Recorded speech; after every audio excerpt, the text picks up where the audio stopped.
Question को without wasting time. Question number 1 आप लोग भी ट्राई करें और सही आंसर क्या हो सकता है देखें। और हो सकता है मे भी कुछ क्वेश्चन पहले अपन ने कहीं किसी मॉड्यूल के अंदर, किसी पेपर के अंदर, किसी प्रैक्टिस सेट में हमने डिस्कस किए होंगे, तो शायद हो सकता है एक दो क्वेश्चन वैसे रिपीट हो सकते हैं।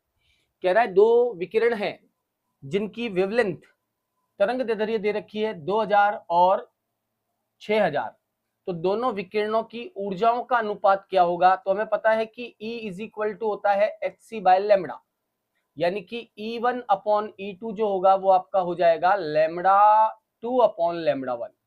करेक्ट। तो लैम्बडा 2 कितना है आपका 6000 है और लैम्बडा 1 कितना है आपका 12000 है। तो 6000 और 12000 कैंसिल आउट हो गया, 6/12 कम्स आउट 1:2। E1 और E2 का अनुपात क्या होगा, 1:2 होगा, यानी आप कह सकते हैं कि E2 बराबर क्या होगा 2 टाइम्स ऑफ E1 होगा। E2 बराबर 2 टाइम्स ऑफ E1 होगा। सेकंड ऑप्शन आपका इसमें करेक्ट होगा। हालांकि इसमें E1 बाई E2 पूछा है तो आंसर 1:2 आना चाहिए, आंसर आना चाहिए 1 अनुपात। अच्छा 2000 ही है, ओके मैंने 12000 ले लिया, सॉरी 2000 ही है ना, मैंने 12000 ले लिया, तो ये तो हो जाएगा आपका 6000 और ये हो जाएगा आपका 2000।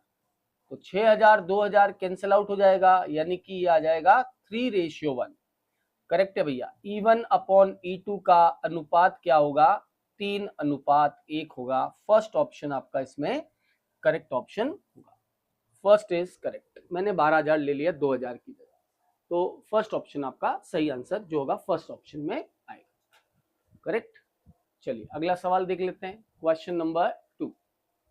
क्वेश्चन नंबर 2 क्या कह रहा है, हाइड्रोजन जैसे किसी यौगिक की बोहर त्रिज्या दी हुई है 70.53 pm है। कोई हाइड्रोजन जैसा मतलब सिंगल इलेक्ट्रॉन वाला स्पीसीज है जिसकी त्रिज्या है 70.53 पिकोमीटर। यौगिक क्या है वो, उसकी स्थिर अवस्था n, मतलब वो जो भी आपका एलिमेंट है आयन है वो क्या होगा और उसका n का मान क्या होगा। ये दिया हुआ है कि हाइड्रोजन की बोहर त्रिज्या 52.9 होती है। तो देखो इस क्वेश्चन में न तो हमें z पता है न हमें n पता है। जब किसी क्वेश्चन में दोनों चीजें पता ना हो, न z पता हो न n पता हो, then we use hit and trial method. तब हम क्या यूज करेंगे, हम यूज करेंगे hit and trial. Hit and trial मतलब चारों ऑप्शंस को हम फिट करके देखेंगे कि भैया त्रिज्या कितनी है 70.53 है और बोहर त्रिज्या जो है वो कितनी है 52.9 पिकोमीटर है और इनटू साथ में क्या हो जाएगा n² अपॉन z पिकोमीटर के अंदर। पिकोमीटर में 52 लेते हैं और जब हम एंगस्ट्रॉम में लेते हैं तो हम 0.529 लेते हैं। ये हमारे पास फॉर्मूला है। अब हमें n भी नहीं पता है और वो कह रहा है z भी क्या होगा ये भी बताओ, लिथियम होगा हीलियम होगा क्या होगा। दोनों ही चीजें जब अननोन होती है ना तब हम hit and trial method use करते हैं कि यहां पर कौन सा ऑप्शन यहां पर लगाए n और z में कि 70.53 आ जाए।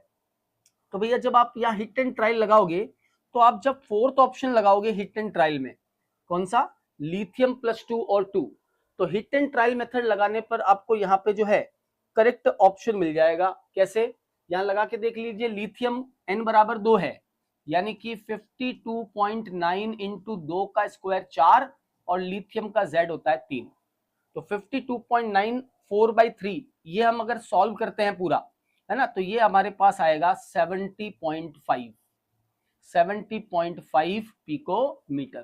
तो हिट एंड ट्रायल लगाना पड़ेगा। जब दोनों ही अननोन हो तो hit and trial is the best method. Without hit and trial आप इसको कर ही नहीं सकते अगर दो चीजें अननोन हो। एक अननोन होती, मान लो बोल देता कि लिथियम है, सिर्फ उसका n हमें निकालना होता तो हम यहां से डायरेक्टली n का मान जो है वो कैलकुलेट कर लेते है ना, यहां से हम n का जो वैल्यू है वो कैलकुलेट कर लेते। बट यहाँ पे दोनों ही अननोन है तो हिट एंड ट्रायल यूज करो, सबसे बेस्ट तरीका है। सूची फर्स्ट को सूची सेकंड से सुमेलित करना है। एक तरफ कक्षक दिए हुए, एक तरफ रेडियल नोड त्रिज्यीय नोड दिया है और नोडल प्लेन्स दी है। नोडल प्लेन, त्रिज्यीय नोड और नोडल प्लेन। तो त्रिज्यीय नोड हमें निकालना आता है।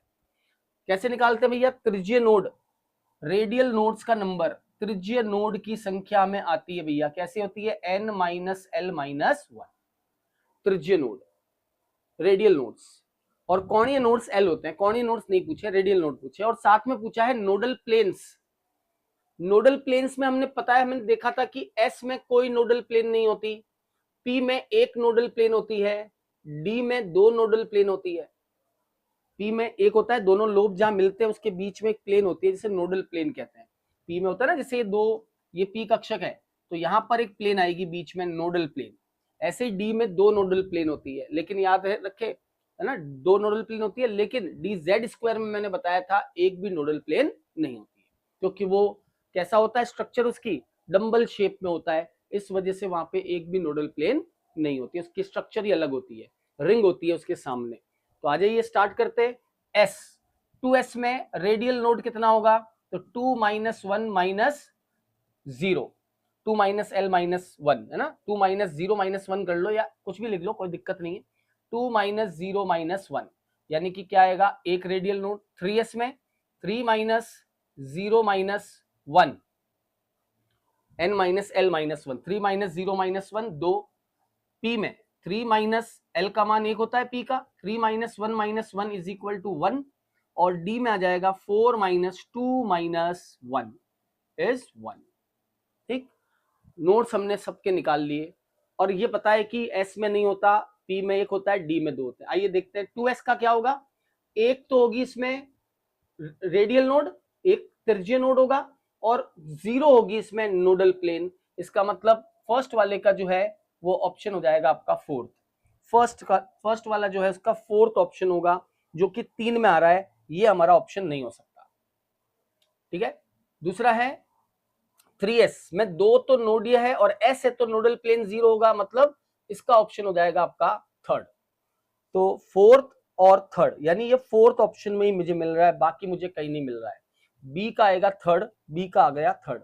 आप चेक कर सकते हो, सी का फर्स्ट हो जाएगा, सेकंड। सी में एक रेडियल नोड, और क्योंकि पी है तो पी में एक ही क्या होता है, नोडल प्लेन होता है ना, इसका मतलब इसका आंसर हो जाएगा आपका फोर्थ।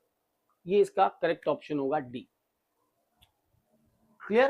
तो ये रेडियल नोड्स और त्रिज्यीय नोड्स जो है ना, इस पे ध्यान रखना, थोड़ा एग्जाम में पूछे जा सकते हैं ये। चलिए एग्जाम्पल क्वेश्चन नंबर 4 बताइए, आप लोग अच्छे से देख के बताइए, फटाफट से स्पीड रखिए थोड़ा। गिवन बिलो टू स्टेटमेंट दिए, पहला है the correct order of electronegativity, विद्युत ऋणता का सही क्रम होगा, सही है। फ्लोरीन, ऑक्सीजन, नाइट्रोजन, फ्लोरीन की ज्यादा होती है ऑक्सीजन से, ऑक्सीजन की ज्यादा होती है नाइट्रोजन से, तो एकदम सही है। सेकेंड है the oxidation state of oxygen is in OF2 is +2, ये तो सही है। एंड Na2O इज -2, ऑक्सीजन में -2 है, ये भी सही है। Na2 माइनस है, ये भी सही है। नहीं, स्टेटमेंट फर्स्ट और स्टेटमेंट सेकंड दोनों ही क्या है, करेक्ट स्टेटमेंट है।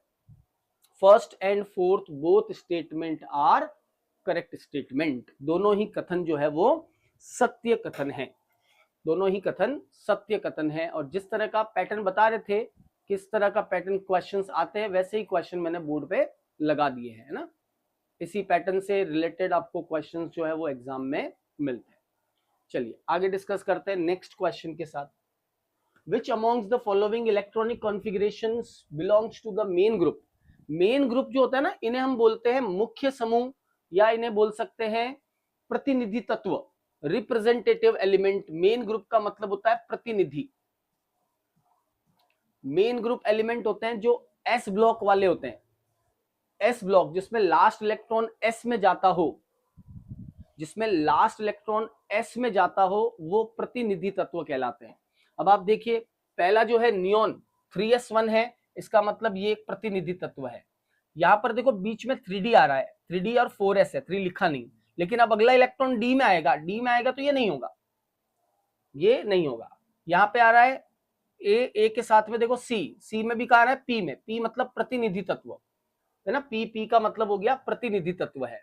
यहां पर देखो एस में जा रहा है, प्रतिनिधि तत्व है, बट यहां में कहा जाएगा 5f में जाएगा, ये प्रतिनिधि तत्व नहीं है। इसका मतलब ए सी और डी जो है वो प्रतिनिधि तत्वों का युग्म है, या हम कह सकते हैं मेन ग्रुप एलिमेंट है।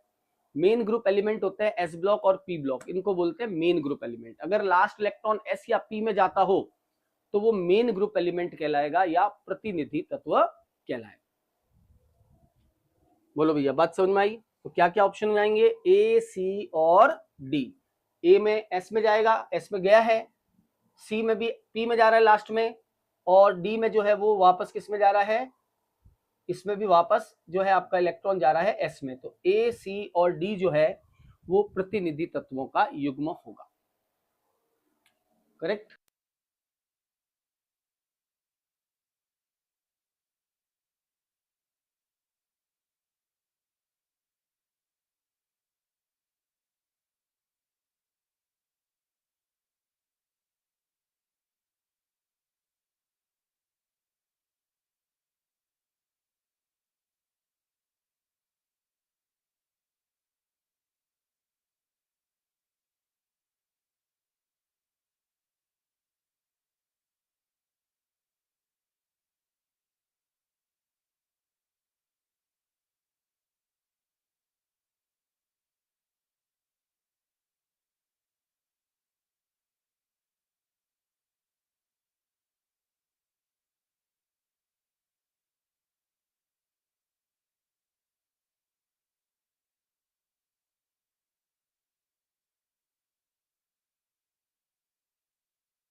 चलिए अब देखिए, अभी देखिए आवाज क्लियर है ना? हाँ, वो डिस्चार्ज हो गया था, अब दूसरा वाला लगाया है। चलिए आगे बढ़ाते हैं, अब क्लियर हो जाएगी। नेक्स्ट क्वेश्चन पे चलते हैं, और नेक्स्ट क्वेश्चन क्या कहता है देखो। नेक्स्ट क्वेश्चन कह रहा है कि निम्नलिखित गैस के नमूने में सबसे अधिक कण किसमें होंगे। ये चार ऑप्शन दिए मैं, इसमें कण, कण का मतलब है अणु, कण का मतलब होता है अणु, है ना। अणु की संख्या बतानी है, सबसे ज्यादा अणु किसमें होंगे। 0 डिग्री और 1 ATM मतलब STP कंडीशन आपको दे रखी है। तो भैया क्या करोगे, अणुओं की संख्या निकालनी है, मोल्स निकाल लो। पहला है 33.6 लीटर, तो 33.6 लीटर कितने मोल के बराबर हुआ, तो अपॉन कर लो 22.4, ये आ जाएगा 1.5 मोल, 1.5 मोल। इसका मतलब इसका 1.5 मोल है, तो अणुओं की संख्या हो जाएगी 1.5 Na, इतने अणु होंगे इसमें। दूसरा 66 ग्राम कार्बन डाइऑक्साइड, 66 ग्राम में दिया हुआ है, कार्बन डाइऑक्साइड 44 होता है ना, ये आ जाएगा 3/4, 11, 6/4, 3/2, ये भी आ गया आपके पास 1.5 मोल इसका भी आ गया, यानी ये भी हमारे पास 1.5 मोल्स है, और 1.5 मोल का मतलब हो गया 1.5 Na इसमें अणु है। 22.4 लीटर हाइड्रोजन, तो 22.4 लीटर हाइड्रोजन का मतलब क्या हुआ, 22.4 यानी 1 मोल हो गया, सीधा लिख दूं इसको। 22.4 का मतलब हो गया 1 मोल हाइड्रोजन गैस है, तो अणु हो गए 1 Na। और लास्ट है 10 ग्राम हीलियम, तो 10 ग्राम हीलियम का मतलब हो गया 10/2, हीलियम का 4, सॉरी 10/4, हीलियम का परमाणु भार 4 होता है, तो 10/4 यानी कि 2.5 मोल, और 2.5 मोल का मतलब हो गया 2.5 Na। बोलो भैया सही बात है, 2.5 Na। तो अब क्लियर है वॉइस। चलिए 2.5 Na, तो सबसे ज्यादा कण, सबसे ज्यादा कणों की संख्या किसमें होगी, सबसे ज्यादा कणों की संख्या होगी 10 ग्राम हीलियम में, जिसका 2.5 Na आ रहा है। क्लोरीन का 1.5 आ रहा है, कार्बन डाइऑक्साइड का 1.5 आ रहा है, हाइड्रोजन के लिए 1 Na आ रहा है, जबकि 10 ग्राम हीलियम गैस के लिए 2.5 Na आएगा। 2.5 Na आने का मतलब सबसे ज्यादा कण इसमें होंगे। जिसमें अणु है उसमें अणु, और जिसमें परमाणु है उसमें परमाणु अवस्था ही तो देखेंगे। तो हीलियम के कण सबसे ज्यादा होंगे 2.5 Na, जबकि CO2 के कण, CO2 के कण, ना कि C के कण, कण किसके होंगे, परमाणु के थोड़ी होंगे, CO2 के कण, तो CO2 के कण 1.5 ही होंगे। डी ऑप्शन आपका करेक्ट ऑप्शन। चलिए अगला बताइए भैया, क्वेश्चन दिया हुआ है 1 मिलीलीटर CCl4 है, जिसका अणुभार है 153.8, और इसका घनत्व है 1.59 ग्राम, लगभग 1.6 ग्राम पर ml में क्लोरीन के कितने परमाणु होंगे? देखो घनत्व दिया हुआ है, घनत्व दिया हुआ है 1.59 ग्राम प्रति ml और इसका 1 ml ही है, 1 ml ही है, इसका मतलब हो गया ग्राम में मात्रा कितनी आ गई? ग्राम में मात्रा आ गई 1.59, जिसको मैं नियरली लिख देता हूं 1.6 ग्राम है। चलिए इस 1.6 ग्राम को मोल्स में बदल दीजिए, तो 1.6 ग्राम डिवाइड बाय इसका मोलर मास 153.8, ये मोल्स आ गए। आगे मोल्स इनटू Na कर लीजिए, इसके अणु आ जाएंगे, तो मोल्स इनटू अवोगाद्रो संख्या कर लिया 6 × 10⁻23, ये आ गए क्या? अणु। CCl4 के इतने अणु होंगे। अब एक CCl4 में 4 परमाणु हैं, एक CCl4 में 4 परमाणु है, तो इसको 4 से गुणा कर दीजिए, तो क्लोरीन परमाणुओं की संख्या आ जाएगी 1.6 अपॉन 153.8 इंटू 6 × 10⁻23 और इंटू 4। ये भैया आप मुझे सॉल्व करके बताओ फटाफट, मैंने सॉल्व किया नहीं है, इसका करेक्ट आंसर क्या आएगा एक बार आप लोग फटाफट से सॉल्व करके बताओ। 6 से ये 24 हो गया, ये हो गया 1.6 इंटू 24 इंटू 10⁻23 अपॉन 153.8। फटाफट से एक बार ये सॉल्व करके बताओ मुझे क्या आ रहा है, यहीं से आपका आंसर डिसाइड होगा। आई थिंक 21 या 22 के आसपास आ जाएगा, है ना। 15.3 करूंगा तो एक घात कम हो जाएगी ऊपर, और 24 इंटू 1.6 तो लगभग 30 हो जाएगा, और लगभग 30 के अंदर अगर आप भाग लगाओगे कितना 15 का, तो 2.49 इंटू 10⁻22 आ जाएगा। लगभग मैम ने अंदाजा लगाया है, अंदाज से सॉल्व किया है, लगभग 2.49 इंटू 10⁻22 क्लोरीन परमाणु आएगा। अरे बोलो क्लियर है कि नहीं है? हाँ, ये मोल कॉन्सेप्ट का देखो, आप कह रहे थे मोल कॉन्सेप्ट के, मैंने आपको PYQs भी पढ़ाए, उसमें भी कहीं ना कहीं मोल कॉन्सेप्ट आपको मिला था, सिंपल सवाल थे लेकिन थे। तो ऐसा नहीं है कि मोल कॉन्सेप्ट जो आपको पढ़ाया मैंने वो आप ना पढ़े, एक बेसिक नॉलेज मोल कॉन्सेप्ट की लेकर जरूर जाइएगा साथ में। लॉस तो पढ़ने ही है उसमें, केमिकल कॉम्बिनेशंस वाले लॉ, मोल्स के बारे में आइडिया लेके जाना क्या होता है। चलो आकृति फर्स्ट और सूची फर्स्ट और सेकंड को मिलाना है आकृति के आधार पर। ये शायद आई थिंक मैंने पहले कई क्वेश्चन आपसे डिस्कस कर रखा है, कोई नहीं एक बार और कर लेते हैं इसको, ठीक है। XeO3 बताओ भैया, XeO3 क्या होता है? पिरामिडीय होता है, एक लोन पेयर 3 सिग्मा बंद। XeF2 लीनियर होता है, लीनियर रेखीय। XeO2F2 होता है के शेप, है ना। और XeOF4 जो होता है ये होता है वर्ग पिरामिडीय। XeOF4 जो होता है वो स्क्वायर पिरामिडीय होता है, वर्ग पिरामिडीय। ये मैंने आपको शॉर्टकट तरीके पढ़ा रखे हैं, वर्ग पिरामिडीय, ये स्क्वायर पिरामिडल होता है ना। अब इसके सामने मैच कर लीजिए, पहला है BRF5 होता है वर्ग पिरामिडीय, है ना। सेम एज एक लोन पेयर होता है 5 सिग्मा बंद, एक लोन पेयर से वर्ग पिरामिड बनता है, ये होता है वर्ग पिरामिडीय।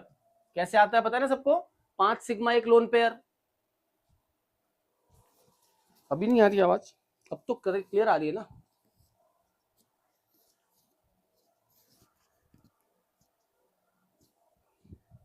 ठीक है, 5 सिग्मा एक लोन पेयर वर्ग पिरामिडीय। दूसरा है अमोनिया पिरामिडीय होता है, अमोनिया होता है पिरामिडीय, एक लोन पेयर 3 सिग्मा बंद। I3- लीनियर होता है भैया, ये ध्यान रखिएगा, है ना। I3- मैंने बताया भी था, ये रेखीय होता है, लीनियर।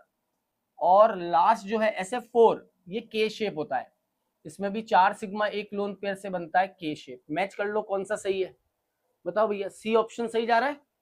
यस, फर्स्ट का सेकंड, पिरामिडीय से पिरामिडीय फर्स्ट का सेकंड, लीनियर से लीनियर सेकंड का थर्ड, के से के थर्ड का फोर्थ, और फोर्थ का फर्स्ट आ जाएगा BRF5।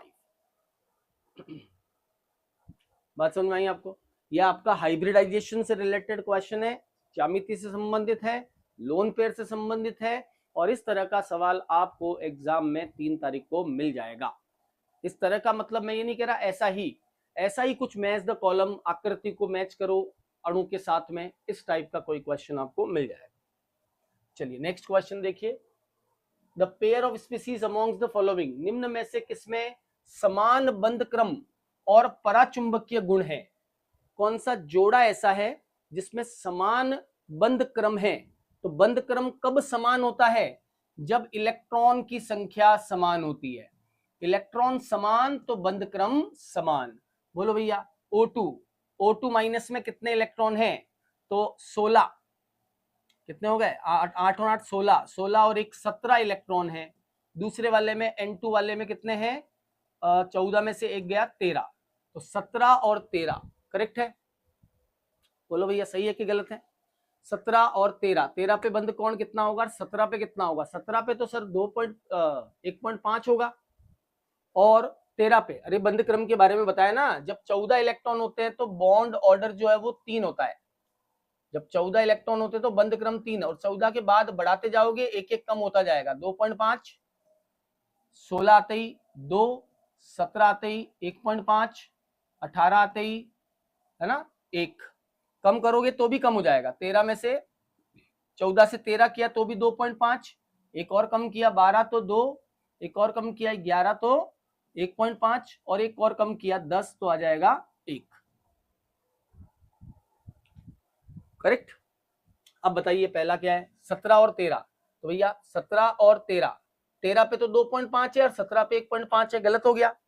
दूसरा, अब आप बोल रहे हो फोर्थ ऑप्शन होगा O2 प्लस, कितना हो गया? O2 प्लस में 15 इलेक्ट्रॉन है, और N2 माइनस तो जो है 8 और 8 7 और 7 कितने हो गए? 7 और 7 14 और 1 15 इलेक्ट्रॉन हो गए।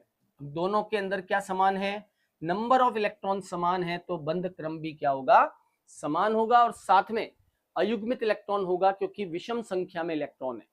जब विषम इलेक्ट्रॉन होते हैं तो अयुग्मित इलेक्ट्रॉन होता है, और अयुग्मित इलेक्ट्रॉन होने पर वो अनुचुंबकीय होता है, पैरामैग्नेटिज्म शो करेगा। चलिए XeO2F2 के बारे में कौन सा सही नहीं है?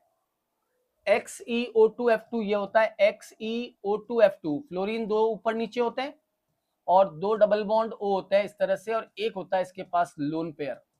संकरण होता है इसका sp3d, 1 2 3 4 सिग्मा बंध, एक लोन पेयर sp3c, है ना। बंध क्रम का मतलब होता है दो परमाणुओं के बीच में बंधों की संख्या। जैसे ऑक्सीजन के 2 परमाणु हैं तो उसके बीच में बंध कितने होते हैं? 2। इसका मतलब ऑक्सीजन का बंध क्रम जो है वो 2 है। बंध क्रम का मतलब होता है बंधों की संख्या। ऑक्सीजन का बंध क्रम 2 है। चलिए 11वें में क्या क्या सही है बताओ भैया। पहला पॉइंट है इट हैज अ सीसॉ, होता ही ना सीसॉ, ये सीसॉ होता है या के शेप होता है, ढेंकुली बोलते हैं जिसको, सीसॉ या ढेंकुली स्ट्रक्चर कहते हैं, के शेप सीसॉ होता है। इसमें 5 इलेक्ट्रॉन युग्म है वैलेंस शेल के अंदर। भैया 5 का है इलेक्ट्रॉन युग्म, 5 इलेक्ट्रॉन पेयर। इलेक्ट्रॉन युग्म तो एक ही है, यानी कि सेकंड आपका ऑप्शन सही ऑप्शन नहीं है। OXeO bond angle is close to 180, गलत हो गया।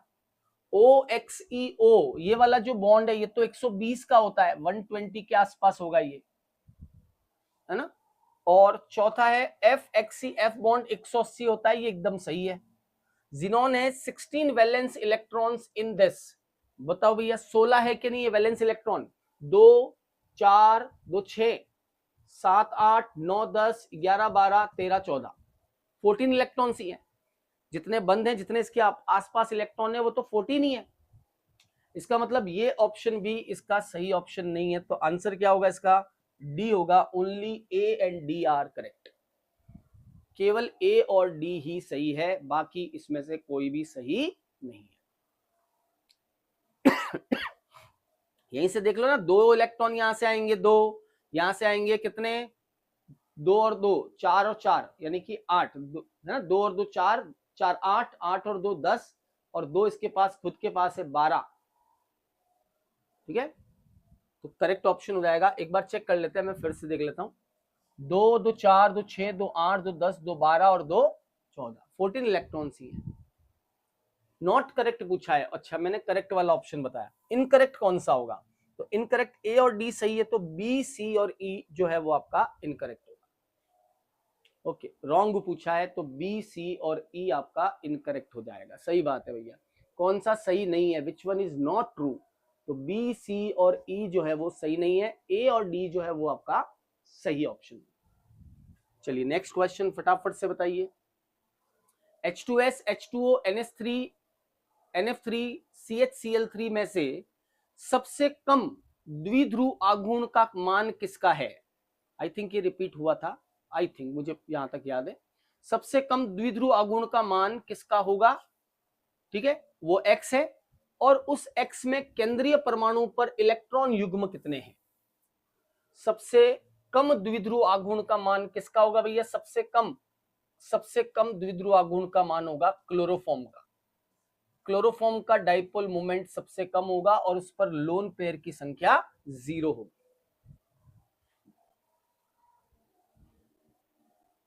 sp3 तक ही संकरण सिलेबस में है, इससे ऊपर आने के भी पूरा पढ़ना है भैया, है ना, खाली लिखने से कुछ नहीं होता है। पूरा सिलेबस में तो जो नहीं लिखा है उस पर भी सवाल पूछा है, पूरा संकरण पढ़ना है, A to Z जितना मैंने नोट्स में लिखा है सब कुछ पढ़ के जाना है आपको, ठीक है, कुछ भी उसमें से रहना नहीं चाहिए, सब कुछ पढ़ के जाना है। चलिए क्वेश्चन नंबर 13, उत्प्रेरक के संबंध में गलत क्या है? यह अग्र और पश्च अभिक्रिया को समान रूप से उत्प्रेरित करता है। सही है, गलत बताना है आपको। अरे उत्प्रेरक आता है ना किसी अभिक्रिया में, तो वो अग्रिम और प्रतीप अभिक्रिया को बराबर वेग से बढ़ाता है, ठीक है। यह अभिक्रिया की गिब्स मुक्त ऊर्जा को परिवर्तित कर देता है, नहीं करता भैया। उत्प्रेरक की उपस्थिति हो चाहे नहीं हो, अभिक्रिया की गिब्स मुक्त ऊर्जा में कोई परिवर्तन नहीं होता है। यह एक ऐसा पदार्थ है जो अभिक्रिया के साम्य को नहीं बदलता। सही बात है, साम्य स्थिरांक को उत्प्रेरक प्रभावित नहीं करता। यह अभिकारक उत्पाद के बीच सक्रिय ऊर्जा को कम करके एक वैकल्पिक क्रियाविधि देता है। एकदम सही बात है। तो गलत बात क्या है? यह अभिक्रिया की गिब्स मुक्त ऊर्जा को परिवर्तित कर देता है। बी आपका गलत हो गया। गिब्स मुक्त ऊर्जा को परिवर्तित नहीं करता है, उत्प्रेरक की उपस्थिति से सक्रिय ऊर्जा पर प्रभाव पड़ता है, गिब्स मुक्त ऊर्जा पर कोई प्रभाव नहीं पड़ता है। ठीक है, आपको गलत बताना था और गलत बताना है तो ये गलत हो गया ना। ये अभिक्रिया की गिब्स मुक्त ऊर्जा को परिवर्तित करता है, ये गलत कथन है, ये रॉन्ग स्टेटमेंट है। अगला सवाल बताइए। द प्रेजेंस ऑफ कैटलिस्ट कह रहा है कि उत्प्रेरक की उपस्थिति से अभिक्रिया के दौरान उत्पन्न या अवशोषित ऊष्मा, अभिक्रिया में उत्पन्न निकलने वाली या अवशोषित होने वाली ऊष्मा डेल्टा एच पे क्या प्रभाव पड़ता है? उत्प्रेरक की उपस्थिति से डेल्टा एच पर क्या प्रभाव पड़ता है? तो भैया ध्यान रखना, डेल्टा एच पर कोई प्रभाव नहीं पड़ता। यहां देखिएगा बोर्ड पे, जब उत्प्रेरक उपस्थित होता है तो डेल्टा एच ये चीज होती है, इसे हम बोलते हैं डेल्टा एच, ये डेल्टा एच है ना। तो ये तो ऐसा ही रहेगा, उत्प्रेरक आएगा तो भी ऐसा ही रहेगा, खत्म तो वही होना है ना, अभिक्रिया खत्म तो वही होगी, ये तो कोई चीज में चेंज आएगा नहीं। एक्टिवेशन एनर्जी का चेंज आएगा, सक्रिय ऊर्जा कम ज्यादा हो सकती है, अभिक्रिया ऊष्मा वही रहती है जितनी है। उत्प्रेरक की उपस्थिति से अभिक्रिया ऊष्मा पर कोई प्रभाव नहीं पड़ता, ये अपरिवर्तित रहता है, चाहे उत्प्रेरक हो चाहे नहीं हो। जितनी ऊष्मा मुक्त होनी होगी उतनी ही मुक्त होगी। लगाइए भैया, आईयूपीएसी नाम दीजिए, इस यौगिक का क्या होगा?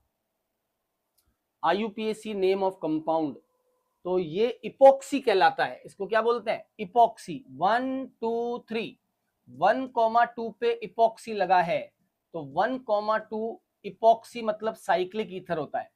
1,2 इपोक्सी और 3 कार्बन की चेन है, 3 कार्बन की चेन के लिए हम क्या लिख देंगे? प्रोपेन लिख देंगे। तो फर्स्ट ऑप्शन आपका करेक्ट ऑप्शन होगा। क्वेश्चन नंबर 15, फर्स्ट ऑप्शन आपका करेक्ट होगा, 1,2 इपोक्सी प्रोपेन।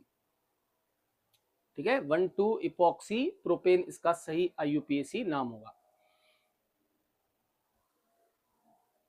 क्योंकि इपोक्सी एक जो है प्रतिस्थापी है, ईथर है, ये नाम के आगे लिखा जाता है, तो हमेशा इपोक्सी पहले आएगा, उसके बाद उसका जो भी नाम है वो लिखा जाएगा। आईयूपीएसी नाम, इस कंपाउंड का आईयूपीएसी नाम लिखना है, बताइए क्या होगा? CH3 double bond O CH3 और CH3, इसका सही आईयूपीएसी नाम क्या होगा? तो भैया प्रायोरिटी किसको देंगे नामकरण में? Double bond C double bond O को, C डबल बॉन्ड O को प्राथमिकता मिलनी चाहिए, कम अंक मिलना चाहिए, यानी कि थर्ड पोजीशन पे क्या लगा है? थर्ड पोजीशन पे मैथिल लगा है, 4 कार्बन की श्रृंखला है, तो बन गया butane non. Butane 2 on butane 2 on या 2 ब्यूटेन ऑन बोल सकते हो। किया किसी ने इसको? क्वेश्चन नंबर 16 क्या आंसर हो जाएगा? 2 मिथाइल 3 ब्यूटेनॉन नहीं, आइसो तो कोई ऑप्शन ही नहीं है। 4 मिथाइल, 4 पे है ही नहीं मिथाइल, है ना, कोई ऑप्शन ही नहीं है। 4 मिथाइल आइसोप्रोपाइल कीटोन है ही नहीं। 3 मिथाइल 2 ब्यूटेनॉन, हाँ ये है ना, 3 methyl 2 butanone, 3 methyl 2 butanone, third option C आपका करेक्ट ऑप्शन होगा। कीटोन को प्राथमिकता, और ये मत कर देना कीटोन से नंबर स्टार्ट कर दो 1 2 3, तो गलत हो जाएगा भैया। कीटोन को दोनों सिरों से, जहां से कम अंक मिलता है वहां से हम नंबरिंग स्टार्ट करते हैं, तो ये इसका करेक्ट नाम हो जाएगा। चलिए बताइए, प्रकाशिक रूप से सक्रियता दर्शाने वाला यौगिक कौन सा है? इनमें से कौन सा ऑप्टिकली एक्टिव है? Which compound is optically active? तो भैया जिसमें किरेल कार्बन होगा एक, वो तो 100% होगा। जिसमें एक किरेल कार्बन होगा वो 100% होगा, लेकिन अगर किसी में एक से ज्यादा किरेल कार्बन हो गए तो फिर आपको प्लेन ऑफ सिमेट्री देखना पड़ेगा, सममिति का तत्व या सममिति का तल उसमें है या नहीं है। अगर उसमें सममिति का तल हुआ तो वो ऑप्टिकली इनएक्टिव बन जाएगा। करेक्ट? बताइए भैया क्या होगा? यहां देखो 2H लगे हैं, तो ये नहीं हो सकता। हाँ ये हो सकता है, कायरल सेंटर है, चारों अलग अलग है, 1 2 3 4, ऑल 4 डिफरेंट, ये होगा, है ना। और देख लेते एक बार, इसमें देखो बेटा बीच में क्या आ रही है भैया? प्लेन ऑफ सिमेट्री आ रही है। तो प्लेन ऑफ सिमेट्री आ रही है, दोनों OH एक तरफ आ रहे हैं, और ये मीजो है। और मीजो जो होता है वो प्रकाशिक रूप से अक्रिय होता है, प्रकाशिक रूप से अक्रिय होता है मीजो। कारण बताओ, आपको पढ़ाया हुआ है। प्रकाशिक रूप से अक्रिय क्यों होता है मीजो? आंतरिक प्रतिकार के कारण, इंटरनल कंपेंसेशन के वजह से। आधा भाग जो होता है ये वाला, ये आधा भाग दूसरे आधे भाग को खत्म कर देता है। अब इसमें मुझे ये ऑप्शन भी सही लग रहा है भैया, ये भी ऑप्टिकली क्या है? एक्टिव है। इसमें भी क्या है? एक कायरल सेंटर है, OH लगाए, H लगाए, CHO लगाए, CH2OH लगाए, दोनों ऑप्शन सही होंगे। सेकंड भी एक्टिव है और थर्ड भी एक्टिव है। बी और सी दोनों हो सकते हैं, एग्जैक्टली बी भी हो सकता है और सी भी हो सकता है। सेकंड और थर्ड दोनों ही सही होंगे इसमें, सेकंड भी सही होगा, थर्ड भी सही होगा। फर्स्ट में कायरल सेंटर नहीं है, और फोर्थ वाला जो है उसमें कायरल सेंटर तो 2 है, लेकिन बीच में एक प्लेन ऑफ सिमेट्री आ जाने की वजह से वो ऑप्टिकली इनएक्टिव बन जाए। करेक्ट? चलिए अगला सवाल मिलाइए आप लोग। इनमें से कौन सा मुख्य उत्पाद प्राप्त होगा अगर इसकी अभिक्रिया हमने Br2 के साथ करवाई?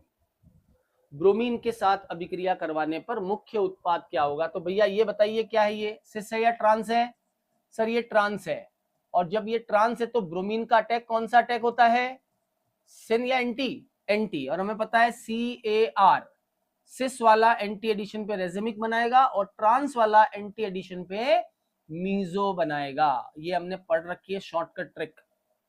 ट्रांस वाला एंटी एडिशन पे मीजो बनाएगा, सिस वाला एंटी एडिशन पे जो है रेजिमिक बनाता है, ट्रांस वाला एंटी एडिशन पे मीजो। तो मीजो वो होता है जिसमें दोनों तरफ एक ही साइड में होंगे, जैसे कि ये Br, ये Br। हालांकि इसमें मीजो तो नहीं बनेगा, मीजो टाइप बनेगा। ठीक है, हाँ मैं भी बता रहा हूं आपको उसी के बारे में। मीजो टाइप बनेगा। मीजो टाइप का मतलब है ये दोनों अलग अलग है, CH3 और C2H5। तो मीजो टाइप बन सकता है। और मीजो टाइप में क्या होगा, देखो ये जो ऊपर है, ये वाला जो CH3 ऊपर है, जब ये यहाँ अटैक करेगा तो हम इसको इस तरह से घुमाएंगे क्लॉकवाइज। पूरा नहीं करना, ऐसे नहीं C2H5 ऊपर आ गया, C2H5 ऊपर आएगा तो दोनों Br ऑपोजिट होंगे, जबकि यहाँ पे देखो Br ऑपोजिट है लेकिन CH3 उधर ही है। मतलब ये ऑप्शन में दोनों Br लगे इस तरफ, ये ऑप्शन में दोनों Br लगे इस तरफ, ये ऑप्शन भी सही है और ये ऑप्शन भी सही है, क्योंकि आप मीजो किसी भी तरफ बना सकते हो, उसका कोई दिक्कत नहीं है। ठीक है, ये मीजो टाइप बनेगा। मीजो टाइप बनेगा मतलब ये और ये ऑप्शन सही है, ये तो बनेगा नहीं, ये रेजेमिक टाइप हो गया, ये भी रेजेमिक टाइप हो गया, ये मीजो टाइप है, मीजो नहीं है भैया, मीजो टाइप है ये सही है, एकदम सही बात है, ये भी बनेगा मीजो टाइप, और ये भी मीजो टाइप है। दोनों में ही इथाइल और ऊपर है, दोनों में ही Br और Br किधर भी लग सकता है, किधर भी लग सकता है दोनों में। है ना, कोई दिक्कत नहीं, ए और डी इसमें दोनों ही सही ऑप्शन होंगे। हो सकता है उसने टाइपिंग में कुछ यहाँ पे मिस्टेक कर दी हो, अदरवाइज फर्स्ट एंड फोर्थ दोनों ही करेक्ट होंगे। ठीक है, देखो ऊपर लिखा है क्वेश्चन में खुद में, the major product obtained in the following reaction is और आर। इज और आर यानी एक या एक से ज्यादा है, एक है या एक से ज्यादा है, तो एक से ज्यादा भी इसमें सही हो सकता है। चलिए बताइए, निम्नलिखित अभिक्रिया में कार्बनिक उत्पाद एक्स और वाई में क्लोरीन परमाणुओं की संख्या क्या होगी। यहाँ जो उत्पाद बनेगा उसमें क्लोरीन कितने होंगे और यहाँ जो उत्पाद बनेगा उसमें क्लोरीन कितने परमाणु होंगे। दोनों में क्लोरीन परमाणुओं की संख्या कितनी कितनी होगी। तो भैया दोनों में ही 6 होगी, लेकिन कंपाउंड अलग अलग बनेगा। कंपाउंड यहाँ पे तो बनेगा जब आपने AlCl3 लिया है तो बनेगा हेक्साक्लोरोबेंजीन। हेक्साक्लोरोबेंजीन का मतलब है बेंजीन तो बेंजीन ही रहेगी और उस पर 6 Cl आ जाएंगे। और यहां अगर होगी रिएक्शन तो बेंजीन का पाई बॉन्ड टूट जाएगा, योगात्मक अभिक्रिया होगी। यहाँ पर योगात्मक होगी सूर्य के प्रकाश में और गैमेक्सीन बन जाएगा, पाई बॉन्ड टूट जाएंगे और 6 Cl लगेंगे। तो Cl तो दोनों में ही बराबर लगेंगे, 6Cl2 लिया है डार्क कोल्ड एनहाइड्रस AlCl3, है ना, और नीचे वाले में 3Cl2 लिया है, तो दोनों वाले में बनेंगे तो 6। यस, 19th क्वेश्चन का आंसर होगा 6 and 6, 6 और 6। चलिए अगला सवाल बताइए, एक एल्केन जिसमें केमेनोफोर द्वारा ऑक्सीकरण अल्कोहल में हो सकता है।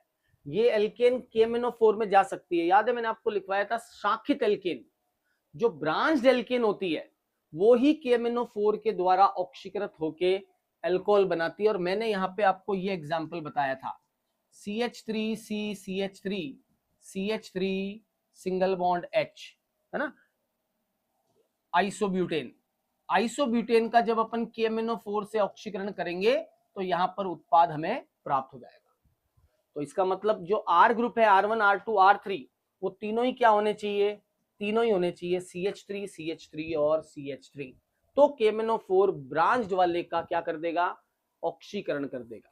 और ब्रांच वाला ऑक्सीकृत होता है, लीनियर कभी भी केमेनोफोर से एल्केन ऑक्सीकृत नहीं होता। एल्केन ऑक्सीकारक और अपचायकों के प्रति निष्क्रिय होता है, केवल ब्रांच वाले एल्केन ही इसके साथ में अभिक्रिया कर सकते हैं। यस, बी ऑप्शन इसमें करेक्ट होगा। The decreasing order of boiling point of the following alkanes is, बताइए भैया। The decreasing point of boiling, boiling point कैसे देखते हैं, मोलर मास। और ब्रांचिंग, बॉइलिंग पॉइंट कैसे देखते हैं, बॉइलिंग पॉइंट प्रोपोर्शनल टू अणुभार। अणुभार ज्यादा तो ज्यादा, और पार्श्व श्रृंखला बढ़ेगी तो कम, साइड चेन बढ़ेगी तो कम। पार्श्व श्रृंखला या साइड चेन बढ़ जाएगी तो कम हो जाएगा। अब सबसे पहले अणुभार देखो किसका ज्यादा है, ये है हेक्सेन, ये है प्रोपेन, ब्यूटेन, ये है हेप्टेन। सबसे ज्यादा हेप्टेन का होगा, फिर उसके बाद में हेक्सेन का होगा। हेप्टेन हेक्सेन का अणुभार ज्यादा है। ठीक, अब इन दोनों का अणुभार देखो, ब्यूटेन 2 मिथाइल ब्यूटेन का अणुभार ज्यादा है 2 मिथाइल प्रोपेन या ब्यूटेन से, इन दोनों का बराबर है, इन दोनों का बराबर है, इसका अणुभार ज्यादा है, ये 5 कार्बन वाली है, इसका मतलब सी आ जाएगा। अब दोनों का अणुभार बराबर है तो ब्रांचिंग जिसमें ज्यादा होगी उसका कम हो जाएगा, बी का ज्यादा होगा और डी का सबसे कम होगा। कोई ऑप्शन नजर आ रहा है क्या आपको, AECBD, फर्स्ट ऑप्शन आपका इसमें करेक्ट ऑप्शन होगा। सबसे ज्यादा होगा ए, फिर ई, फिर सी, फिर बी और फिर लास्ट में डी। कोई डाउट हो किसी तरह का पूछ लेना। ये हमने देखा था एल्केन्स में बॉइलिंग पॉइंट जो है वो अणुभार के समानुपाती होता है। एल्कीन के संश्लेषण की सही विधि नहीं है, कौन सी गलत विधि है, विसिनल एल्कीन बनाना है ना, विसिनल डाइहैलाइड का जिंक, तो ये हमने पढ़ाई था, CH2 सिंगल बॉन्ड CH2 और Cl लगा है, विसिनल डाइहैलाइड, और इसको जिंक के साथ में गर्म कर देंगे, जिंक क्लोराइड बन जाएगा और बीच में डबल बॉन्ड आ जाएगा, एल्कीन बन जाएगी। तो इससे तो बनेगी। कह रहा है गलत कौन सा है, तो यहां वाला तो मैं लिख दे रहा हूं, ये वाला तो बनाएगा। एल्काइन का Na और NH3 के साथ उपचार करना, ये होता है, याद आ रहा है आपको, बर्च अपचायक, Na द्रव अमोनिया जो ट्रांस बनाता है, जो ट्रांस एल्कीन बनाता है। एल्काइल हैलाइड को अल्कोहलिक QH के साथ गर्म करना, ये भी होता है भैया। एल्काइल हैलाइड जैसे कि C2H5 है, C2H5Cl को अगर एल्कोहलिक KOH में रख देंगे तो विलोपन हो जाएगा, और विलोपन हो जाने से एल्कीन बन जाएगी, एलिमिनेशन हो जाएगा। लेकिन अगर जलीय KOH ले लिया तो विलोपन नहीं होगा, फिर प्रतिस्थापन होगा, फिर एल्किलाइड अल्कोहल बनाएगा प्रतिस्थापन के द्वारा। C2H5Cl का अगर जलीय KOH लिया है, साथ में एक्वस KOH लिया है, जलीय KOH लिया है, तो विलोपन नहीं होगा, प्रतिस्थापन हो जाएगा और बन जाएगा OH, SN2 रिएक्शन हो जाएगी।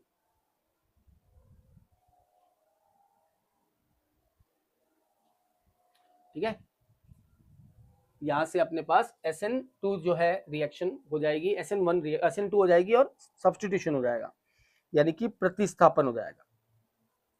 चलिए क्वेश्चन नंबर 23, ये मैंने टिक लगा दिया इसमें, जलीय KOH। Among the following the reactions that proceed through an electrophilic substitution, ये इलेक्ट्रोफिलिक सब्स्टिट्यूशन है ना, आप ऊपर पढ़िए इसको। प्रतिस्थापन है कौन सा? इलेक्ट्रॉन्स नहीं प्रतिस्थापन, इलेक्ट्रॉन्स नहीं प्रतिस्थापन। कौन सी अभिक्रिया इलेक्ट्रॉन्स नहीं प्रतिस्थापन है? कौन सी अभिक्रिया इलेक्ट्रॉन से नहीं प्रतिस्थापन अभिक्रिया का उदाहरण है? बताइए भैया, कौन सी अभिक्रिया इलेक्ट्रॉन्स नहीं प्रतिस्थापन है? तो बोलो। बेंजीन के ऊपर क्लोरीन की अभिक्रिया निर्जल AlCl3 में क्या होता है? इलेक्ट्रॉन्स नहीं प्रतिस्थापन। ये बढ़िया क्वेश्चन है, ये क्वेश्चन बहुत अच्छा क्वेश्चन है भैया, ध्यान रखना। ये सवाल एक अच्छा सवाल है, इलेक्ट्रॉन्स नहीं प्रतिस्थापन। ये देखो सूर्य के प्रकाश में हो रहा है, ये तो हो गया योगात्मक, ये इलेक्ट्रॉन्स नहीं प्रतिस्थापन होगा नहीं, मुक्त मूलक योगात्मक होगा। ये वाला देखो प्रतिस्थापन हो रहा है, लेकिन ये नाभिक्स नहीं प्रतिस्थापन है, अल्कोहल है ये नाभिक्स नहीं प्रतिस्थापन है, बेंजीन पे अटैक नहीं हो रहा। बेंजीन पे अटैक इलेक्ट्रॉन्स नहीं प्रतिस्थापन होता है, ये नाभिक्स नहीं प्रतिस्थापन है। और ये देखो N2Cl हटेगा और इस पे Cl जुड़ेगा, लेकिन यहां पर जब ये हटता है ना तो ये न्यूक्लियोफिलिक NSR होता है, नाभिक्स नहीं प्रतिस्थापन। यहां से Cl माइनस का अटैक होता है, नाभिक्स नहीं का होता है, इलेक्ट्रॉन्स नहीं का नहीं होता। तो करेक्ट आंसर हो जाएगा इसका बी। चलिए क्वेश्चन नंबर 24, नीचे दो कथन दिए हैं। पहला है 3-फिनाइल प्रोपेन, 3-फिनाइल प्रोपेन बना लू, 3-फिनाइल प्रोपीन है, सॉरी प्रोपीन है मतलब यहां फिनाइल है, 3-फिनाइल propene CH2 double bond CH2, ये है 3-फिनाइल प्रोपीन। अगर इसकी HBr के साथ अभिक्रिया करवाते हैं तो सेकेंडरी अल्काइल ब्रोमाइड बनता है, और कायरल एटम जिसमें एक किरिल कार्बन होता है वो मेजर प्रोडक्ट होता है। मुख्य उत्पाद क्या होगा? ठीक है, जिसमें मुख्य उत्पाद क्या होगा? 3-फिनाइल प्रोपीन की रिएक्शन HBr के साथ करवाएंगे तो सेकेंडरी एल्किल ब्रोमाइड बनता है कायरल सेंटर के साथ, वो मेजर होता है। बताओ तो, इस पर HBr की रिएक्शन करवाओ तो बोलो बनेगा कि नहीं बनेगा? यस सर बनेगा। कैसे? जैसे इसकी रिएक्शन करवाएंगे Br वहां अटैक करेगा जहां हाइड्रोजन का नंबर क्या है? कम है ना। ये जहां अटैक करेगा जहां पे नंबर ऑफ हाइड्रोजन जो है कम है, यानी कि Br बीच में लगेगा, तो क्या बनेगा हमारे पास? ये हमारे पास बनेगा इस तरह का compound, CH2 CH single bond Br और सिंगल बॉन्ड CH3, करेक्ट। यानी कायरल सेंटर बनेगा, कायरल सेंटर बनेगा मतलब ये एकदम सही स्टेटमेंट है, किरिल कार्बन बन रहा है वहां पे। Aryl chloride and aryl cyanide can be prepared by the Sandmeyer reaction as well as Gattermann reaction, सही है। एराइल क्लोराइड और साइनाइड, इन दोनों का निर्माण हमने देखा था गैटरमैन रिएक्शन से होता है भैया। साइनाइड भी बनाते हैं और क्लोराइड भी बनाते हैं, ये दोनों ही हम बना सकते हैं। कॉपर का सॉल्ट लेते हैं, साथ में HCN और HCl लेते हैं, दोनों ही बना सकते हैं कॉपर के सॉल्ट के साथ, है ना। कॉपर के साइनाइड, कॉपर साइनाइड के साथ में रिएक्शन करवाओगे बेंजीन डाइजोनियम क्लोराइड की, बेंजीन डाइजोनियम क्लोराइड की तो एल्किल साइनाइड बन जाएगा, और अगर HCl के साथ करवाओगे तो एरिल क्लोराइड बन जाएगा। दोनों ही स्टेटमेंट सही है, पहला दूसरा दोनों ही स्टेटमेंट सही है और सही एक्सप्लेनेशन भी है। करेक्ट, समझ में आ गई बात। 25 क्वेश्चन नंबर 25 देखो, सूची फर्स्ट और सूची सेकंड को सुमेलित करना है। रिएजेंट और कैटलिस्ट दिया हुआ है। पहला दिया हुआ है फिंकेलस्टीन, नहीं दिया हुआ तो नहीं दिख रहा है तो मैं बोल रहा हूँ फिंकेलस्टीन। याद है आपको फिंकेलस्टीन में क्या लेते हैं? Sodium iodide. अरे एल्किल क्लोराइड या ब्रोमाइड की रिएक्शन सोडियम आयोडाइड के साथ करते हैं तो आयोडीन आ जाएगा और हैलाइड दूसरा वाला हट जाएगा, उसे हम फिंकेलस्टीन कहते हैं, है ना। सैंडमेयर, सैंडमेयर में कॉपर का सॉल्ट लेते हैं, कॉपर क्लोराइड Cu2Cl2।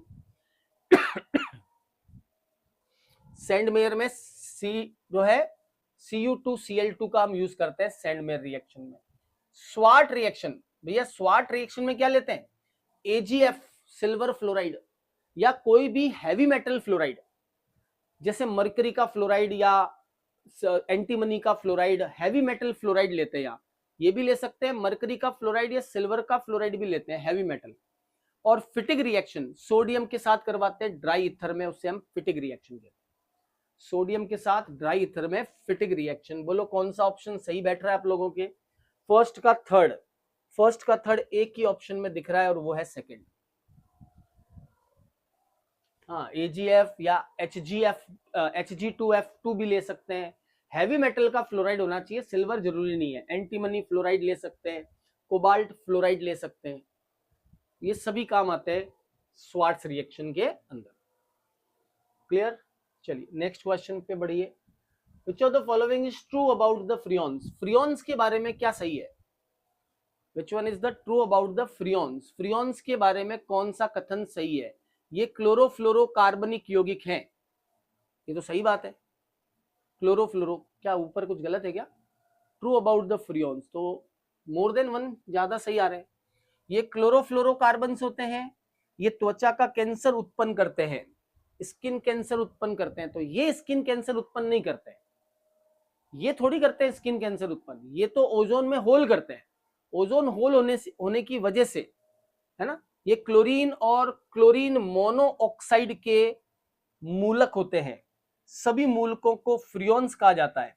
देखो सभी मूलक फ्रियॉन्स नहीं कहलाते, बट ये स्टेटमेंट सही है, ये क्लोरीन और क्लोरीन मोनोऑक्साइड के मूलक होते हैं। क्लोरोफ्लोरोकार्बन क्लोरीन और ये नहीं है, क्लोरीन और क्लोरीन मोनोऑक्साइड के नहीं होते, ये क्या होते हैं? CCl3F, है ना। तो जब इसको आगे करेंगे तो क्लोरीन ऑक्साइड बनेगा। हाँ ये भी सही है, वो ऑक्सीजन के साथ रिएक्शन करके क्लोरीन का मोनोऑक्साइड बना देगा, ClO। भैया मुझे इसमें दो ऑप्शन सही लग रहा है, क्लोरीन और क्लोरीन का मोनोऑक्साइड का भी मूलक होता है। ये क्या करते हैं? क्लोरीन मुक्त मूलक बनाते हैं, फिर क्लोरीन मुक्त मूलक ऑक्सीजन के साथ में, ओजोन के साथ में अभिक्रिया कर लेता है और ऑक्सीजन बनाता है और साथ में ClO मुक्त मूलक बनाता है, जिसकी वजह से ओजोन होल में जो है छिद्र होने लग गया है, ओजोन डिप्लेशन जिसको बोलते हैं, ओजोन अपसेट। तो ये भी सही है, लेकिन सभी मूलकों को फ्रियॉन्स कहते हैं, ये गलत बात है। सारे मूलक फ्रियॉन्स नहीं होते। All radicals are freons? No, these are radicals of chlorine and chlorine monoxide, सही है। these are chemically cause skin cancer, ये केमिकली स्किन कैंसर कॉज नहीं करते, इनकी वजह से जो यूवी रेंज आती है सूर्य के प्रकाश से, वो कैंसर उत्पन्न करती है, ये कैंसर उत्पन्न नहीं करते। गिवन बिलो टू स्टेटमेंट्स, नीचे दो कथन दिए हैं, मैं आपको हिंदी में पढ़ के बता देता हूं, आप आंसर देना। क्रॉस एल्डोल संघनन जब दो भिन्न एल्डिहाइड में करवाते हैं तो हमेशा 4 उत्पाद प्राप्त होते हैं। बोलो सही बात है, लिखवाया था। क्रॉस एल्डोल संघनन अगर हम किसके बीच में करवाते हैं? दो अलग अलग एल्डिहाइड के बीच में करवाते हैं तो 4 उत्पाद बनते हैं। ऑलवेज 4 प्रोडक्ट इज फॉर्म्ड, क्या ये स्टेटमेंट सही है? मैं आप लोगों से जानना चाहता हूं भैया, क्या ये स्टेटमेंट सही है या गलत है? कौन बताएगा? पहला वाला ट्रू और फॉल्स। फर्स्ट वाला ट्रू है या फॉल्स है? Cross aldol condensation between the two different aldehyde gives always produce 4 different product, क्या ये स्टेटमेंट सही है? भैया ये स्टेटमेंट रॉन्ग है, क्योंकि इन्होंने क्या लिख दिया? क्या लिख दिया? Always gives 4 aldol. अरे कोई जरूरी थोड़ी है, ऑलवेज गिव्स, ये लो एल्डिहाइड ले लिया भिन्न, ये आपका पहला एल्डिहाइड है और ये आपका दूसरा एल्डिहाइड है, तो अब इसमें से तो एक के पास ही अल्फा हाइड्रोजन है, दूसरे के पास है ही नहीं, तो इससे जब आप प्रोडक्ट बनाओगे तो कितने? 2 ही तो एल्डोल बनेंगे, तो हमेशा 4 बनेंगे ऐसा कोई जरूरी थोड़ी है। अरे भैया हमेशा 4 बनेंगे ऐसा कोई जरूरी थोड़ी है। ये लिख रहा है ऑलवेज, मतलब हमेशा ही 4 प्रोडक्ट बनाता है, गलत बात है। 4 प्रोडक्ट बना सकता है तो सही होता, हमेशा ही 4 प्रोडक्ट बनते हैं तो ये बात तो भैया खोटी है, ये सही नहीं है। दूसरा देखो, when semi carbazide react with mixture of benzaldehyde, कह रहा है सेमी कार्बेजाइड जब बेंजल्डिहाइड और एसिटोफिनॉन के साथ में एक निश्चित ताप पर अभिक्रिया करेगा तो कंडेंसेशन प्रोडक्ट जो है वो एसिटोफिनॉन से बनेगा। बोलो भैया सही बात है कि गलत बात है? एसिटोफिनॉन ऑलवेज वाले तो फॉल्स होते ही है, ठीक है सही बात है। हाँ ऑलवेज नहीं आएगा, और ये एकदम देखो सही स्टेटमेंट है, बहुत बढ़िया और सही स्टेटमेंट है। नहीं एक मिनट देखना, तो benzaldehyde react with acetophenone under the optimum semicarbazide with benzaldehyde acetophenone, ये स्टेटमेंट सही नहीं है, दोनों स्टेटमेंट गलत है। Statement first and statement second both are false. अरे अगर एसिटोफिनॉन होगा, ये होता है एसिटोफिनॉन, बताओ कौन ज्यादा क्रियाशील होता है, और ये है बेंजल्डिहाइड, कीटोन ज्यादा होता है या एल्डिहाइड ज्यादा होता है नाभिक स्नेही योगात्मक अभिक्रिया में? अरे नाभिक स्नेही योगात्मक में कौन ज्यादा क्रियाशील होता है? एल्डिहाइड ज्यादा क्रियाशील होता है कीटोन से, लिखवाया हुआ आपको एल्डिहाइड ज्यादा क्रियाशील होगा। यहाँ त्रिविम बाधा भी बढ़ गई, देखो CH3 और बेंजीन दोनों आ गए, त्रिविम बाधा बढ़ने से नाभिक स्नेही योगात्मक अभिक्रिया में क्रियाशीलता घट जाती है, क्रियाशीलता कम हो जाती है, तो यानी कि यहाँ क्रियाशीलता जो है वो कम हो जाएगी। तो ये दोनों स्टेटमेंट गलत है, first and second both are incorrect. अगर यहाँ ऑलवेज वर्ड नहीं होता तो मैं इसको फिर भी कंसीडर कर लेता कि ये सही है, अदरवाइज क्रॉस एल्डोल में हमेशा 4 बने ये कभी जरूरी नहीं होता। चलिए आगे बढ़ाते हैं नेक्स्ट क्वेश्चन पे। निम्नलिखित 2 अभिक्रियाओं ए और बी पर विचार करने हैं आपको, और कह रहा है कि ए की अभिक्रिया इसके साथ होने पर गैस बन रही है, बी की अभिक्रिया इसके साथ होने पर भी गैस बन रही है, और गैस एक्स का मोलर द्रव्यमान और वाई के मोलर द्रव्यमान का योग कितना होगा, बताओ भैया आप लोग। ठीक है, एक बार आप लोग ट्राई करो, मैं इसको फिर आगे बढ़ाता हूँ, क्या आंसर होना चाहिए।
हाँ भैया किया किसी ने, 4 होगा, 4 आएगा, 46 आएगा, बहुत बढ़िया भैया, बट कंफर्म नहीं है, 28 है बट कंफर्म नहीं है, 46 होना चाहिए, बहुत अच्छे, वेरी गुड। क्या होना चाहिए? 46 होना चाहिए। देखो ये Na के साथ रिएक्शन करेगा ना तो कौन सी गैस बनेगी? हाइड्रोजन गैस बनेगी, और ये जब सोडियम बाइकार्बोनेट के साथ COOH कौन सी गैस बनाता है? CO2। हाइड्रोजन गैस का अणुभार कितना हो गया 2, हाइड्रोजन गैस का अणुभार 2 ग्राम पर मोल और CO2 का अणुभार हो गया 44 ग्राम पर मोल, 44 ग्राम पर मोल। तो इन दोनों का योग कितना हो गया 46 ग्राम पर मोल। एक्स और वाई का मोलर द्रव्यमान का मान कितना होगा 46। हाँ बी में हीटिंग तो नहीं करी, फिर CO2 हीटिंग की जरूरत ही नहीं, सोडियम बाइकार्बोनेट के साथ में एसिड जो होता है वो CO2 गैस रिलीज करता है। सोडियम बाइकार्बोनेट डालने पर ही हीट रिलीज हो जाती है इतनी। सोडियम बाइकार्बोनेट होता है इनो सॉल्ट पानी में डालते हैं ना, कितनी हीट रिलीज होती है उसमें से, बुदबुदाहट के साथ CO2 गैस निकलती है। तो हीट का कोई यहाँ पे सिस्टम नहीं है। सोडियम बाइकार्बोनेट आया तो हीट भले लगाओ चाहे मत लगाओ, सोडियम बाइकार्बोनेट तो यहाँ से क्या कर लेगा। आप वो गलत समझ रहे हो, वो जो चीज थी वो थी सोडा लाइम NaOH और CaO, ये है सोडियम बाइकार्बोनेट NaHCO3 अलग है। चलो आइडोफॉर्म परीक्षण निम्नलिखित के बीच अंतर कर सकता है। आइडोफॉर्म परीक्षण से हम किसके बीच में अंतर लगा सकते हैं, मिथेनॉल इथेनॉल। हाँ सर कर सकता है, मैंने बताया था इथेनॉल अभिक्रिया करता है, मिथेनॉल नहीं करता। अरे CH3 CHOH वाला रिएक्शन करता है, दूसरा वाला नहीं करता है ना। सेकंड एसिटिक एसिड नहीं, एसिड के साथ तो इसका कोई मतलब ही नहीं है। साइक्लोहेक्सेन एंड साइक्लोहेक्सेनॉन, देखो साइक्लोहेक्सीन है ये और साइक्लोहेक्सेनॉन है। साइक्लोहेक्सेनॉन में मिथाइलेटेड कीटोन है ही नहीं है, हमें चाहिए मिथाइलेटेड कीटोन, मिथाइल होना चाहिए कीटोन के पास में, C डबल बॉन्ड O के पास में मिथाइल होता है तो ही आइडोफॉर्म टेस्ट होता है, अदरवाइज आइडोफॉर्म टेस्ट नहीं होता है। तो ये वाला भी रिएक्शन नहीं होगा। डाई इथाइल ईथर और पेंटेन थ्रियोन, अच्छा पेंटेन थ्रियोन बनाओ तो ये होता है पेंटेन थ्रियोन, इसमें भी मिथाइलेटेड नहीं है, इथाइलेटेड है वो तो, इथाइल ग्रुप है, हमें मिथाइल वाला कीटोन चाहिए। कौन देता है आइडोफॉर्म टेस्ट, जिसमें मिथाइल वाला कीटोन हो या अल्कोहल हो इस तरह का, ये अगर ग्रुप होता है तो ही आइडोफॉर्म टेस्ट होता है। लास्ट देखो एनिसोल और एसिड, हाँ एसीटोन वाला दे देगा, इसका मतलब फर्स्ट और फोर्थ ए और ई जो है वो इसका करेक्ट आंसर होगा फोर्थ। ए और ई ये आपका रिएक्शन देगा, करेक्ट आंसर क्या होगा इसका फोर्थ होगा, ए और ई ओनली। मत समझ में आई। आइडोफॉर्म टेस्ट देते हैं जिसमें ऐसा कोई भी अल्कोहल हो जिसमें या तो क्या हो CH3 CHOH टाइप ग्रुप हो, ऐसा ग्रुप हो, या कीटोन या एल्डिहाइड जिसमें CH3 C डबल बॉन्ड हो, तो ही आइडोफॉर्म टेस्ट होता है। यहां हो जाएगा इथेनॉल में और एसीटोन में। क्वेश्चन नंबर 30 पढ़िएगा क्या कह रहा है। यौगिक P है ये जो 2,4-DNP के साथ में लाल नारंगी अवक्षेप देता है, बोलो भैया 2,4-DNP के साथ लाल नारंगी अवक्षेप एल्डिहाइड देता है या कीटोन देता है। एल्डिहाइड कीटोन है वो हमारा, ठीक है। यह फेलिंग अभिकर्मक को अपचयित नहीं करता है, इसका मतलब ये कीटोन नहीं है। फेलिंग को अपचयित नहीं करता इसका मतलब कीटोन नहीं है, ये एल्डिहाइड है, ठीक है। और 8 कार्बन वाला एल्डिहाइड है, तो 8 कार्बन वाला भैया एल्डिहाइड कौन सा बन जाएगा, ये बन जाएगा 6 कार्बन एल्डिहाइड और एक CH3, 8 कार्बन वाला एल्डिहाइड ये बन जाएगा P, ठीक। क्रोमिक अम्ल के साथ ऑक्सीकरण करने पर ये P बनाता है, अगर मैं इसका ऑक्सीकरण कर दूंगा ऑक्सीडेशन क्रोमिक एसिड से तो यह COOH आ जाएगा, आ गया। जो जलीय NaHCO3 के साथ बुदबुदाहट उत्पन्न करता है, इसके अंदर मैं अगर NaHCO3 डाल दूंगा तो यहां पर CO2 गैस के बबल्स निकलेंगे। करेक्ट आंसर क्या हुआ फर्स्ट। कंपाउंड जो है P क्या होगा और Q क्या होगा, P हो जाएगा आपका 4 मिथाइल बेंजल्डिहाइड और Q हो जाएगा आपका डाइओइक एसिड। सर दोनों तरफ COOH कैसे आया, अरे भैया क्रोमिक अम्ल है, क्रोमिक अम्ल होता है H2CrO4 और H2CrO4 या CrO3 भी बोल सकते हो आप, है ना। H2CrO4 जो होता है क्रोमिक एसिड, ये CH3 का भी क्या कर देगा ऑक्सीडेशन कर देगा और इसके ऑक्सीडेशन से भी क्या हो जाएगा COOH ग्रुप आ जाएगा। तो दोनों तरफ COOH ग्रुप बनना चाहिए, दोनों तरफ COOH ग्रुप। क्रोमिक अम्ल हुआ KMnO4 हुआ, रिएक्शन बताई थी ना, जब बेंजीन पे CH3 लगाओ तो ये उसका कंप्लीटली ऑक्सीकरण करके उसको COOH में बदल देते हैं, तो यहाँ COOH आ जाएगा। पहले से ही पता चल रहा है 2,4-DNP मतलब एल्डिहाइड कीटोन है, फिर कह रहा है फेलिंग के साथ नहीं है मतलब कीटोन नहीं होगा, एल्डिहाइड ही होगा, वो फिर एल्डिहाइड होगा तो आगे रिएक्शन होगी। चलिए 31 बताइए, निम्नलिखित एलिफेटिक अम्लों की घटती हुई अम्लीयता का सही क्रम क्या होगा? घटती हुई अम्लीयता का सही क्रम, एलिफेटिक एमिनो की घटती हुई अम्लीयता का सही क्रम क्या होगा? तो भैया सबसे ज्यादा अम्लीय कौन होता है? फॉर्मिक अम्ल, फिर उसके बाद में एसिटिक अम्ल, फिर आगे जैसे जैसे कार्बन बढ़ते जाएंगे अम्लीयता क्या होती जाती है? कम होती जाती है, क्योंकि अम्लीयता किस पर डिपेंड करती है? समानुपाती होती है माइनस आई के, और व्युत्क्रमानुपाती होती है प्लस आई के। माइनस आई बढ़ेगा तो अम्लीयता बढ़ेगी, और प्लस आई बढ़ेगा तो अम्लीयता घटेगी, है ना। फर्स्ट ऑप्शन आपका करेक्ट ऑप्शन होगा। निम्न में से एरोमेटिक यौगिक कौन से हैं? इनमें से कौन से एरोमेटिक है? भैया ये एरोमेटिक है क्या? नहीं है, क्योंकि कौन सा कार्बन आ गया? sp3। अगर रिंग में sp3 कार्बन आता है तो वो एरोमेटिक नहीं होता है। फिर दूसरा वाला बेंजीन, हाँ सर बेंजीन तो एरोमेटिक होता ही है। ये होगा क्या? यस ये भी होगा। कितने पाई सिस्टम हो गया? 6 पाई, दो ये हो जाएंगे लोन पेयर वाले। और ये नहीं होगा क्योंकि ये 4 पाई सिस्टम ही बन रहा है। इसका मतलब बी और सी जो है ये दोनों एरोमेटिक होंगे। सेकेंड ऑप्शन आपका इसमें करेक्ट ऑप्शन होगा। बी और सी दोनों ही एरोमेटिक होंगे। सेकेंड ऑप्शन आपका इसमें correct option, correct B and C जो है वो करेक्ट ऑप्शन में आ जाएगा। बोले भैया बात समझ में आई ये वाली भी? हाँ हाँ, बी और सी करेक्ट ऑप्शन हो। निम्नलिखित में से सुगंधित यौगिक, सुगंधित का मतलब एरोमेटिक, एरोमेटिक लिखा है ऊपर, एरोमेटिक कंपाउंड्स कौन से हैं? इनमें से कितने कंपाउंड्स आपको एरोमेटिक नजर आ रहे हैं? बताइएगा देख के अच्छे से। तो पहला कंपाउंड नहीं है, नहीं है ना। ये ऑक्सीजन की तरफ जाएगा, यहाँ प्लस आएगा, ये ऑक्सीजन की तरफ जाएगा, यहाँ प्लस आएगा, ये 4 पाई बनेगा, 2 और 2 4 पाई। 4 पाई वाला एंटी एरोमेटिक होता है, ये एंटी एरोमेटिक होगा। ये वाला एरोमेटिक होता है, ट्रोपाइलियम केटाइन बोलते हैं इसको, ट्रोपाइलियम 6 पाई सिस्टम, 6 पाई एरोमेटिक। ये होता है फिनेंथ्रीन, फिनेंथ्रीन जैसे नेफ्थलीन एंथ्रासिन होती है। एंथ्रासिन में अगर तीनों एक साथ हो तो एंथ्रासिन, ऊपर आ जाए तो फिनेंथ्रीन। तो ये फिनेंथ्रीन होती है और ये भी एरोमेटिक होती है जस्ट लाइक नेफ्थलीन। ये नहीं होगा भैया क्योंकि यहाँ पर कोई है ना डबल बॉन्ड है नहीं, यहाँ पर sp3 हाइब्रिडाइजेशन आ गया, sp3 हाइब्रिडाइजेशन आ गया। ये तो हो जाएगा एरोमेटिक, सॉरी इससे मतलब नहीं है ना, इस रिंग से मतलब नहीं। इस रिंग में कितने हो गए? 2 पाई 2 पाई और 2 पाई, 6 पाई सिस्टम है। इस रिंग की वजह से क्या होगा? ये एरोमेटिक। इस वाली रिंग में अब है नहीं, उससे कोई मतलब नहीं है। एक रिंग आ गई, उस एक रिंग में एरोमेटिकता आ रही है तो वो एरोमेटिक ही होगा। ये वाला भी एरोमेटिक होता है, मैंने बताया था 2 पाई सिस्टम है, ये 2 पाई एरोमेटिक होता है। ये नहीं होगा, 4 पाई सिस्टम है। ये sp3 कार्बन आ गया यहाँ पे, 4 पाई सिस्टम में एक sp3 कार्बन आते ही नहीं होगा।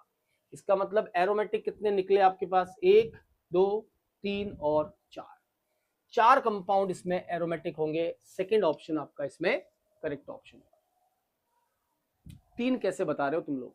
4 होंगे ना, साफ दिख रहे हैं। ये एरोमेटिक है, ये एरोमेटिक है, ये भी एरोमेटिक है। अरे ये बॉन्ड इधर बनाओ चाहे इधर बनाओ एक ही बात है। उसके बाहर क्या हालत हो रही है उससे मतलब थोड़ी। अच्छा बताओ, ये एरोमेटिक नहीं है क्या? क्या बताओ, ये कंपाउंड एरोमेटिक नहीं है क्या? 1 2 3 और ये लगा हुआ है CH2 और CH3, क्या ये एरोमेटिक नहीं है क्या? एरोमेटिक है। फ्यूज रिंग में दोनों को देखते हैं, नहीं होता ऐसा। फ्यूज रिंग में दोनों को देखते हैं, ऐसा नहीं होता। हकल रूल केवल मोनोसाइक्लिक पर ही एप्लीकेबल होता है। मोनोसाइक्लिक मतलब एक रिंग ही होनी चाहिए, उसी में ही हकल्स रूल एप्लीकेबल होता है। ठीक है। जैसे ये कंपाउंड और ये कंपाउंड है तो हम इसे क्या कहेंगे? ये है हमारे पास ये, और एक हमारे पास है ये कंपाउंड एरोमेटिक है या नहीं है? तो यहाँ एक रिंग आ रही है, इसका मतलब ये एरोमेटिक है। उस तरफ अल्काइल ग्रुप जुड़ा हुआ है, वो भले कुछ कैसा ही जुड़ा हुआ हो, उससे हमको कोई मतलब नहीं। ठीक है, फोर्थ करेक्ट होगा इसका, 4 एरोमेटिक होंगे। जल्दी से बताइए फटाफट से। सूची फर्स्ट और सूची सेकंड का मिलान कर दीजिए, फर्स्ट और सेकंड को मैच करना है। सूची फर्स्ट सूची सेकंड, विलियमसन सिंथेसिस और सामने कुछ लिखा हुआ है इलेक्ट्रॉन स्नेही योगात्मक EAR। दूसरा है फ्री रेडिकल सब्स्टिट्यूशन FSR। तीसरा है न्यूक्लियोफिलिक सब्स्टिट्यूशन SN। और चौथा है ESR इलेक्ट्रोफिलिक सब्स्टिट्यूशन। और सामने 4 रिएक्शंस दे रखी हैं। First is Williamson. विलियमसन क्या होती है भैया? बताया था SN2। विलियमसन होती है SN2, थर्ड ऑप्शन आपका इसमें करेक्ट होगा। तो फर्स्ट वाले का ऑप्शन हो जाएगा थर्ड, फर्स्ट वाले का ऑप्शन हो जाएगा थर्ड SN। ठीक है।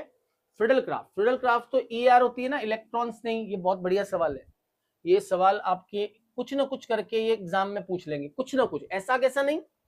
इनमें से एक ही उदाहरण देके पूछ लेंगे कि विलियमसन ईथर संश्लेषण निम्न में से कौन सी अभिक्रिया है। 4 एग्जाम्पल आपको यहीं से बना के दे सकते हैं। ये बढ़िया सवाल है, कॉन्सेप्चुअल है। Bromine of vinyl benzene, vinyl benzene पर ब्रोमीन का अटैक, ये जो है एल्कीन का अटैक है, और एल्कीन का अटैक जो होता है वो होता है कौन सा, ESR, इलेक्ट्रॉन स्नेही, इलेक्ट्रॉन स्नेही। फ्रिडलक्राफ्ट मैंने एडिशन कर दिया, गलत हो गया ना, हाँ गलत हो गया, ये सिंथेसिस ये सही है। फ्रिडलक्राफ्ट होगा इलेक्ट्रॉन स्नेही प्रतिस्थापन, बी। थर्ड और फोर्थ आएगा, थर्ड और फोर्थ आएगा, सेकंड ऑप्शन इज करेक्ट। ठीक है, सी का सेकंड हो जाएगा, ब्रोमीन वाला सेकंड फ्री रेडिकल होता है ये, और लाइट की प्रेजेंस में क्लोरीनेशन जो है वो इलेक्ट्रॉन स्नेही, उल्टा हो गया, सी का सेकंड ऑप्शन में कुछ गलती है, मैं एक बार पूरा चेक कर लेता हूं। विलियमसन सिंथेसिस ये हो जाएगा, ठीक है, थर्ड, ये हो जाएगा आपका थर्ड। ठीक, फ्रिडलक्राफ्ट है, ये हो जाएगा इलेक्ट्रॉन स्नेही प्रतिस्थापन, फोर्थ। ब्रोमीन और क्लोरीन का टोलुइन के साथ फ्री रेडिकल सब्स्टिट्यूशन, यानी ये हो जाएगा आपका सेकंड, और ये हो जाएगा आपका फर्स्ट। ब्रोमीन विनाइल के साथ इलेक्ट्रॉन स्नेही एडिशन देता है। कौन सा ऑप्शन सही मिल रहा है बताओ? एक भी सही नहीं है इसमें से। पहले का थर्ड, दूसरे का फोर्थ, तीसरे का फर्स्ट होगा, तीसरे का फर्स्ट होगा, थर्ड ऑप्शन सी सही है ना? हाँ, सी ऑप्शन करेक्ट होगा। थर्ड, फोर्थ, फर्स्ट और डी का सेकंड, सी ऑप्शन आपका करेक्ट ऑप्शन। ठीक है, bromine vinyl benzene, vinyl benzene का ब्रोमीनीकरण क्या होता है? अरे एल्कीन का, एल्कीन पर ब्रोमीन की रिएक्शन इलेक्ट्रॉन्स नहीं योगात्मक ही तो होती है, ER होती है, फर्स्ट आएगा। और क्लोरीन का सूर्य के प्रकाश की उपस्थिति में टोलुइन के साथ में रिएक्शन, जो कि फ्री रेडिकल सब्स्टिट्यूशन मुक्त मूलक प्रतिस्थापन प्रकार की अभिक्रिया होती है, फ्री रेडिकल सब्स्टिट्यूशन। तो ये कुछ क्वेश्चन थे भैया। अब